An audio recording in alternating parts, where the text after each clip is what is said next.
All right. Welcome to the Unnamed Cybersecurity Podcast / video podcast, whatever we want to call this today. I'm Chris Burns. We have Bob, we have Carl, and we have two guests today. Yeah. Guests, cool. Yeah. From Evo Security. What do you guys do? Quick overview. Yeah, we're a identity and access management provider for MSPs. Essentially, basically protecting the keys to the kingdom. When it comes to MFA, SSO, privileged access management. Basically just want to be that all-encompassing kind of platform for MSPs where they can just come to us, install, get their users under one roof, and start getting them protected and authenticated. So that's really the whole goal here. For people that aren't MSPs and they may not understand what identity and privileged account management are, why is that important in today's landscape? Yeah, so I mean, I'll kind of bounce back and forth here with Dan, but from my perspective, MSPs have an ever-growing stack. Chris, I've been talking with you for years. There's new vendors popping up here and there all the time. What do I need? What don't I need? What can I consolidate? So what we're seeing a lot of is, okay, they have the greatest endpoint protection. They have application whitelisting. They have email protection, all these great things that every MSP should have. But what happens when someone just has the keys to your front door, per se, and just walks right through? So that's what we're solving. There's a lot of really big enterprise companies that do this, but we want to be more MSP friendly, and then give you the tools to help your end users in a streamlined way. That's the goal that I try to bring to every single partner that we bring on. Dan, I don't know if you want to add something there. Yeah, happy to add a little. Jeff, you definitely hit a good amount of MSP, but truly the tools are built for SMB, right? That's the end target market where this is being deployed. We go to market through service providers just because they typically help deploy complex solutions for the SMB. But at heart, our product is to fill the gap of products that you're logging into, right? A lot of small to medium businesses, they'll bring in a project management tool, a support tool, QuickBooks. But the problem is my identity doesn't align between them, right? It's not a single password. It's not a single journey. So you get concerns of what happens if Dan was breached today and Dan uses the same password everywhere and Dan doesn't have MFA on, right? You're creating gaps in your security posture. And one of the big targets for us that we see is a lot of times it's privileged accounts, it's administrative accounts. Unfortunately, it's the same password on the firewall, the switch, your access points. So for us, it's locking that down, controlling who can actually see those privileged accounts, rotating them frequently, right? That way, if you are breached, and I think in cybersecurity, that's probably the hardest question to answer is, are you actually breached today? For us, it's trying to prevent that by rotating passwords constantly. I mean, they'll change every hour in the background, and then your login will just seamlessly bring you into wherever your privileges align. So let's slow down for a second. So you're saying that people reuse passwords all the time across multiple websites and multiple tools? That's what you're saying? We see it frequently. Yeah, to the point where providers have heard of this stuff. we see it where that password is even stored in documentation tools, right? It's the same password and it's written in plain text and 10 people know where it is and copy and paste it to log in. I specifically love when it says passwords.txt. That's my favorite. Yeah, or passwords.exle or what? XLS? XLS, yeah. Or yeah. XLSX? First day with the tongue today. We actually ran across somebody last week who was the IT manager that had 200 plus passwords in his spreadsheet for his Office 365 users, and he doesn't let them change their passwords. Mm-hmm. We've seen it all.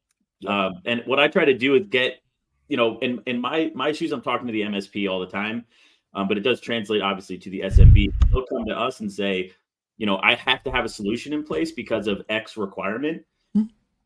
That's a big one right now too. So for whatever compliance needs, we deal with a lot of end users that are, medical, financial and stuff like that. And those requirements are coming down the pipe. Mm-hmm. Chris, I know that you spoke a little bit about that with me. We talk all the time, but you told me a little bit about that too. So we want to be the people that can check the box for you essentially, but we want to give you the tool to manage all of your SMBs under, one multi-tenant dashboard, essentially. Make sure that they're enrolled in the MFA. Make sure your techs are not copying, pasting passwords out of, X company, right? I'm not going to name any vendors, but it's there's tools made for certain things. We want to change that behavior of copy, pasting, sharing admin credentials. I have MSPs that tell me that, oh yeah, we just share the MFA codes with each other. And I'm just like, all right, well, do you want to change that behavier or? To be fair, we all use Pastebin for our password storage. So it's a bad joke, but yeah, I got it. But it is a problem. So, we see it all the time when we do like risk assessments or something on maybe a company that has like an MSP or something like that. Mm-hmm. We are finding passwords for domain admin accounts. We're able to relay those passwords. They're not being rotated. So I think let's talk about the dangers let's talk about a privileged account. Let's say the domain administrator account that a lot of these small businesses have because they have a server on site. What is the dangers of somebody using that on all of their workstations and not rotating it and not protecting it? Yeah, I think, the first one that kind of comes up and is probably the most common is, unfortunately, it's employee who was terminated who is upset at the organization, right? They know where all the assets are. They know how to wreak havoc. And a lot of times when I'm talking to SMBs, there's this level of comfort, right? We're a small organization. We're a family, right? I trust Dan and Jeff. They do it all. They built it all. But unfortunately, when there's termination, right, there's ill will, that tends to be the first threat actor that's just going to delete a database, interact with the customer. And then there's brand damage that happens for that SMB. At a larger scale, we're in the SMB space. Most cyber attacks are kind of spray and pray, right? It's the phishing attempt that managed to get Jeff to click it because Jeff clicks everything. And, in that journey, it's where are they moving laterally, right? Where are they going in the kill chain? And, what's the goal for this organization, right? Like, where's their product? Is it their database? Is it records? Is it now ransomware, right? The end target is, right, how do I turn this infrastructure and this credential into revenue, which generally is probably going to be, where's the data live and how do I encrypt it to get ransom out of you? It's funny that you mention employees that are either terminating or exiting. I had a statistic that came out that about 50% of all exiting employees will take trade secrets out of the company. And part of the problem is when you ask most business owners, do they have trade secrets? They're not even aware that they do, which is their client lists, the way that they deliver, their sales force, their whole management, their employee, their compensation levels. All those are personal Dropbox account, dude. What's that? It's that personal Dropbox account that got sitting there. They moved everything over. So. Or that email forward from their accounts going out.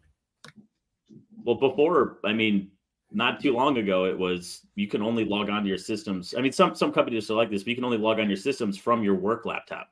Mm-hmm. Now it's like I can log into 365 on any computer I want or whatever. So the behavior there is, okay, we have to plan out this, God forbid, right, termination of one of your employees or whatever, right? But we have to plan that out, make sure that they can't touch their laptop, make sure that they don't take anything home with them. And now that's not the case anymore. We're all remote. I've been remote for the last 8 years. So, it's one of those things where, I have a laptop, but if Evo shuts my account off right now, I can't access anything. I'm totally off.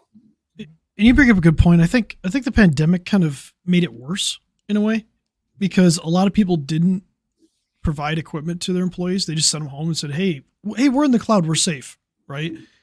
Not thinking about all the challenges with managing accounts at that level. So if you give somebody access to like 10 different applications, it's 10 different passwords. How are you making sure that they're actually following through with policy? Right? Maybe they are using the same password on all 10, which can kind of cause a problem. Mm-hmm. How do you guys feel about the SSO tax? And for anybody out there, it's single sign-on, and a lot of companies charge a stupid amount more just to enable it when they're not even doing the authentication. So it's I terrible. experienced this firsthand, actually. We use a CRM, obviously, in our sales org. And we wanted, like, we were just like, okay, cool. Like, we already had 2-factor on and everything, but I was like, oh, there's SSO in the platform. And I went to click it, and it's like, call your sales guy. And I'm like, are you kidding me? Like, I have to call my sales guy? So we had to upgrade a part of the CRM anyways, for, some onboarding stuff, but we got it there, but it works great. But yeah, the SSO tax, I think that's going to go away, to be honest with you. I don't think it's a value add, but it's more of like a necessity now. I think you're going to start seeing that just be included maybe in the pricing or something. I had a hard time even getting MFA enabled on my payroll platform. Forget about SSO, but MFA. Yeah. Well, and think about the employee onboarding, offboarding process. Let's talk about that with SSO and why that's so powerful. Yeah. So if we use a platform like Evo, or if we use some other platform that does something similar, you can provision out those like accounts and all your cloud applications from a single logon. Yep. From a single provider. Think about that from your business. Like, how important is that to clean up your onboarding process and clean up your offboarding process? To, like Jeff said, if you disable that one account, guess what? They lose access to everything that they had access to. And you don't have to worry. Like, that's the main part of the elevated access side of Evo is, yeah, okay, it's great. Like, we're having better security practices, but it's more than that. It's time saving. Like, how much time we don't have the metrics yet, right? But like, how much time can we save on each login to a machine from a tech's perspective? Like, if the tech takes 2 minutes on each login, they're logging the 500 computers a week, that adds up. And if we can cut that down to 30 seconds, 20 seconds, in some cases, Dan, even shorter, you're just picking up your phone and approving yourself and facial recognition or whatever. But yeah, there's more value than just security being the bigger part of it. So what advice would you guys give companies, not just MSPs, but companies in general, if you're starting to look at how you want to develop your identity management strategy, what would be the top 1 or 2 things that you would tell them to look at first? I think your starting point is your inventory. I think a lot of organizations don't actually understand how broad their environment is. What's that total scope? Then from there, again, to me, it's kind of like the crawl, walk, run. Get the inventory, figure out how to turn MFA on everything, right? Like, let's just make sure everyone is who they say they are when they first log in. And then from there, we should be trying to target SSO, right? Getting you to a point where we have that full inventory. We know who every single user is.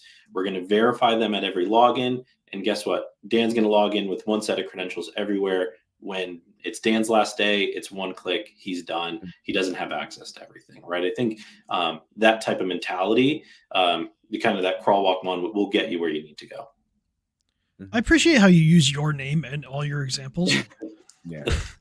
Or me. He uses me a lot too. I would have said Jeff, honestly, if I was you the entire time. I would have been like, Jeff on Jeff's last day. No. He's trying to tell me something here. But Carl, what are you doing for identity management? What am I doing? No. Yeah. Well, don't spill your trade secrets. I'm not asking that. But we've been putting MFA and SSO in where applicable. We use password managers. This seems like, because again, the SSO tax, sometimes we have not, but anything that's critical at least has to have MFA on it at the very least. SSO is far better, but at least, so, this is the first time I've heard of this product, as far as what it can do, and it sounds very promising because one of the things that, I don't want to we did have a problem with an SSO product called Aki that came out and it has been in the news. So I guess maybe take a minute or two to talk about what you saw, what you learned from that, as far as issues that, and how you're looking to make sure that doesn't happen. Yeah, for us, we obviously take security insanely seriously in our organization. At current stage, we're SOC 2 Type 1. We are in our process of going through our Type 2. So with that, ton of policies and procedures in place. We're regularly built with vulnerability tests. And, one thing about us too, to the level of, I'll say, the how we take security and that scrutiny internally.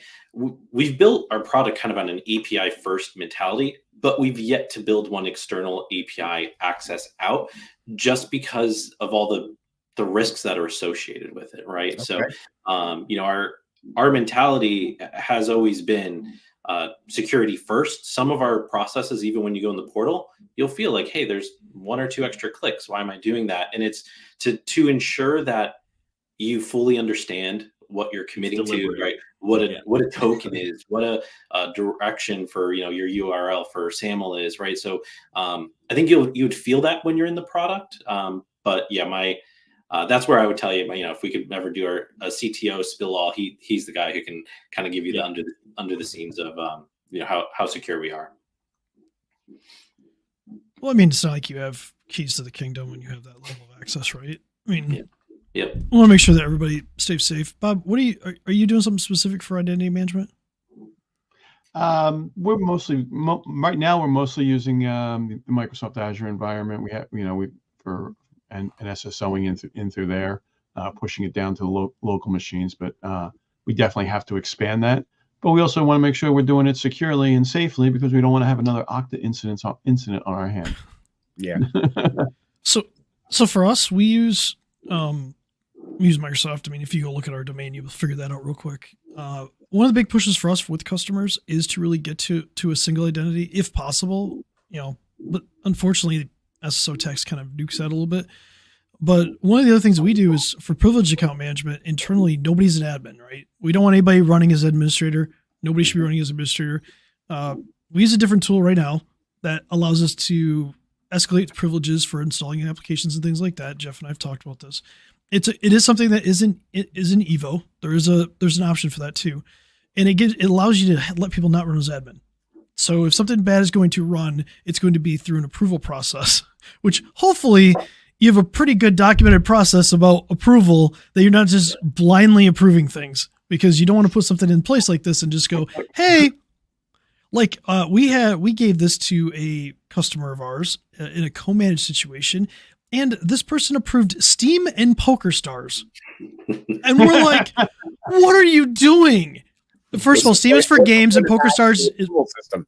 Yeah. You're It's like, allow that in. There's no. Yeah.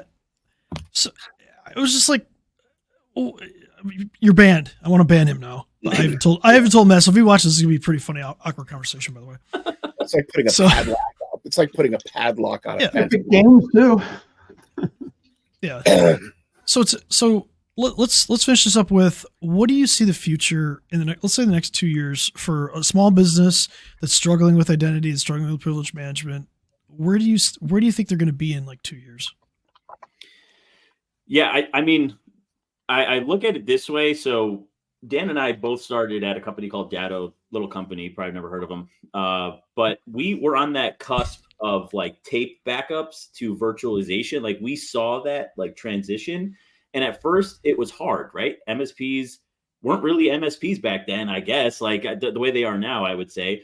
It just, things evolved, right? But we saw that like, hey, this is a great product. You should look at it. And they're like, well, I have tapes. What am I going to do with all these tapes? And what am I going to do with this? And virtualization in the cloud, what is that? Like, so Dan and I were there when it was really hard to sell. And then when it was, flying off the shelves, right?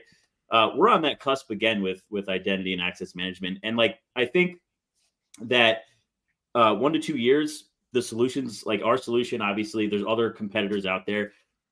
Doesn't matter if you use Evo or if you use whatever else, it doesn't matter. As long as you're using something, you're a step ahead of the game here. But I guess my thoughts on that, and then Dan, I'll let you go here. But 1 to 2 years from now, I mean, I think it's just going to be a seamless thing. The way technology evolves now, like with your phones and biometrics and all these things, like I think it's just, hey, scan your face and whatever, type in this code and you're onboarded.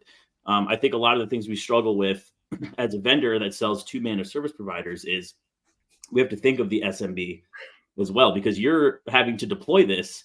And if it's a pain for you, it's a pain for them. So we want to eliminate that completely. We want you to trust that we're there for you and that your clients are going to have a good experience, because at the end of the day, that's what matters. So.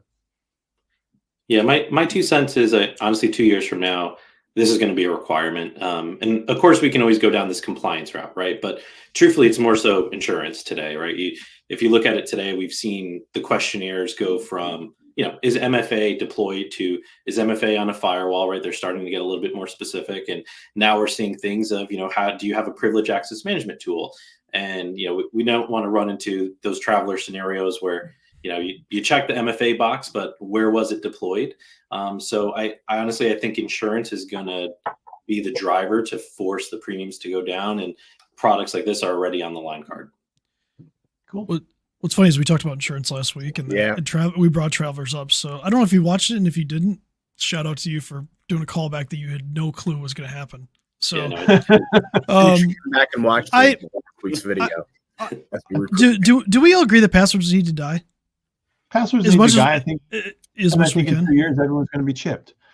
Yeah. Well, yeah. I'm going to barcode it inside my wrist. Just scan it everywhere. Yeah, something easily photographed that you can't change. That's always good. Well, something that we didn't talk about, and this is probably for another time, but passwordless is an option going forward. Eventually, where you can use your biometrics to log in. It's something that you have, so you won't have to have a password. It is there somewhat in Microsoft 365 if you want to use it. What about we didn't touch on passkeys, which I think are going to be the real change that has to happen. You're starting to see it pushed out a little bit. Yeah, and nobody wants to carry around a key, some sort of fob or some sort of like YubiKey or something like that. I mean, do you guys want to? No, it'll be something like that on your phone. Yeah, well, we have the option for the YubiKeys, and Dan and I run up against scenarios too where maybe it's a bank and they can't use their personal cell phone and they're not given a company phone for 2FA, right? So they have to have some sort of physical device. So I don't see that going away. I remember my dad used to work for GE and he had one of those. I never knew what it was. It was just a bunch of numbers. He had it for RSA. Yeah. I'm like, finally I asked him, like, what is that thing? He's like, oh, I have to type this in when, this was back in like 1995, I think. But like I have to type this in when I want to log into whatever. So I thought that was interesting, but yeah, I don't think they're going away. I just think that for the majority of people, they're a pain. And I say that meaning if you don't have two of them and somebody loses theirs, that becomes a problem. Yep. So passkeys are kind of like and passkeys are kind of like the hybrid point. Yeah, you're stopped at that point. Like the employee can't work in that environment, and I mean, I know for you, Chris, I know I keep picking on you here, but like you have all different types of clients, right? Mm-hmm. So you have to adapt to all different types of scenarios. But like, I don't know. I think like Dan kind of mentioned, it's going to be a requirement. I just don't like. I think it's just going to be like insurance form. You don't have it. Sorry. And that also brings me to my last point here. And I'm sorry for going over, but no, you're good. Chris, your approach to your users is, hey, this is our package. If you don't want it and you don't want to do these risk assessments or whatever, I can't take you on as a client. And I think that's most of the MSPs I talk to nowadays. I would say 80% or more. We're doing this. We're going to eat the cost for a couple months, and then we're going to re-up with our end users. That's how serious it's become. Like they can't take the risk. Like you guys can't take a hit like that. MSPs cannot take a hit like that ever. So that's what we're seeing as well. It's not so much I have to go to every client and sell this. It's like, here, you need this now. This is now your life. All right. So in conclusion, identity management.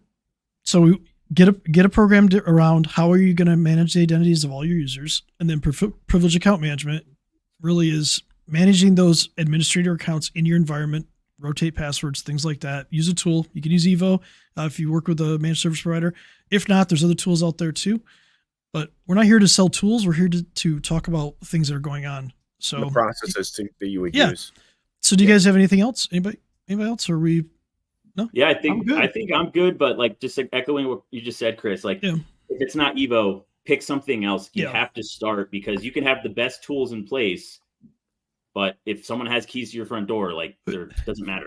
I think, Jeff, going back to your point about backups and that little company called Datto, when we started to go back a few years ago when I had hair, and I mean, this is my natural color, by the way. I don't dye this, but anyway, people would say, "Why do I need to back up to the cloud? I have a USB key. I stuff in the thing," and that's kind of where we're coming in with identity right now. Is we're looking at really bubblegum solutions for enterprise problems. Duct tape and hope, and we definitely need more robust solutions out there. Yeah, a lot of what Dan and I do and the rest of the team here at Evo is education. So yeah, we have a product and a vendor. We want you to be a partner. We want you to use us. But if it's not us, like pick somebody else. Don't keep doing what you're doing, especially if you're taking passwords off a spreadsheet. No shame, right? But I think that's those days are gone. I think we got to move on from that. Rather quickly. I just think it's going to take one hiccup, and that's it. So, but appreciate you bringing us on, Chris. And yeah, we appreciate you being here. Hey guys, if you have any questions about identity management, privilege account management, reach out to us. Let us know if we want to bring Dan and Jeff back on, so Dan can talk about Jeff's last day when he disables his account. We can do that as well. Watch the whole live right now. Yep. Wow. So on that note, after we bury Jeff because he was burying me half of the episode, you guys have a good rest of your week. Thank you. Chris is never vengeful. Thanks, guys. By the way, have a nice